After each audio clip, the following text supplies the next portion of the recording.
अस्सलामुअलैकुम। जैसा कि आप लोगों को पता है कि मैं मार्केट के ताज़ा तरीन रेट, ताज़ा तरीन सूरत हाल और ताज़ा खबर आप लोगों तक पहुँचाता हूँ ताकि आप मार्केट से आगाह रहें और फ़ायदा उठा सकें। तो जो दोस्त इस चैनल पर नए हैं उनसे गुजारिश है कि चैनल को सब्सक्राइब लाजमी कर लो। इंशाअल्लाह ताला आपको सब्सक्राइब करने का फ़ायदा ज़रूर होगा। तो मैं आपको बताऊँ कि चावलों की बहुत बड़ी एक्सपोर्ट जारी है। पाकिस्तानी चावलों ने दुनिया भर में अपना मुकाम बना लिया। मांग में ज़बरदस्त इजाफा है। पाकिस्तान की चावलों की बरामदात में 38% से ज़ायद का इजाफा। तो ज़ाहिर सी बात है, इतनी बड़ी एक्सपोर्ट जारी है तो मुंजी के रेट भी बढ़ने हैं। तो मुंजी के रेट बढ़ रहे हैं। कैनात मुंजी भी 5500-5600 रुपये तक पहुंच गई। 1509 मुंजी की बात की जाए तो वो भी 5000 क्रॉस करके 5100-5200 रुपये तक पहुंच गई। तो बात की जाए मकई की, तो मकई की मार्केट आर्जी तौर पर थोड़ी सी डाउन हुई है। रेट कम हुए हैं तो संभल कर चलना चाहिए मकई में। और गन्ने के रेट में आपको ताज़ा तरीन बताऊं तो सिंध शुगर मिल्स ने पंजाब से नॉन वैरायटी का जो कमांड है 415 रुपये और वैरायटी का जो कमांड है 440 रुपये कर दिया। जनूबी पंजाब के शुगर मिल्स में गन्ना ना होने के बराबर। चौधरी शुगर मिल्स ने जंग 8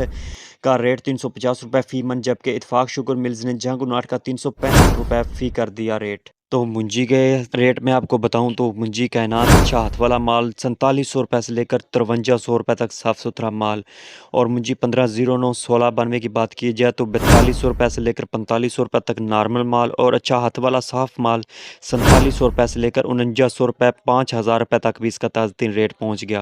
गंदम की बात की जाए तो पंजाब में 2900 रुपये से लेकर 3200 रुपये तक और लाहौर में गंदम का रेट 3150 रुपये तक सेल हो रही है। मकई की बात की जाए तो मकई गला मंडी आरफवाला में नॉर्मल मकई जो है वो 3100 रुपये तक, और जो अच्छी मकई है मौसमी 3250 रुपये तक। गला मंडी उकाड़ा की बात की जाए तो बहारिया मकई 2800 रुपये से लेकर 3300 रुपये तक, और नई मौसमी मकई 3000 रुपये से लेकर 3550 रुपये तक गला मंडी जो है उकाड़ा में। और तिल के रेटों की बात की जाए तो गला मंडी उकाड़ा में 11,000 रुपये से लेकर 14,600 रुपये तक अच्छा और साफ माल। ज्वार के रेट की बात की जाए तो 5100 रुपये से लेकर 5350 रुपये। बाजरा बात की जाए तो 3200 रुपये से लेकर 3450 रुपये गला मंडी उकाड़ा में। सरसों के रेट की बात की जाए तो 7500 रुपये से लेकर 7700 रुपये तक रेट पहुंच गया।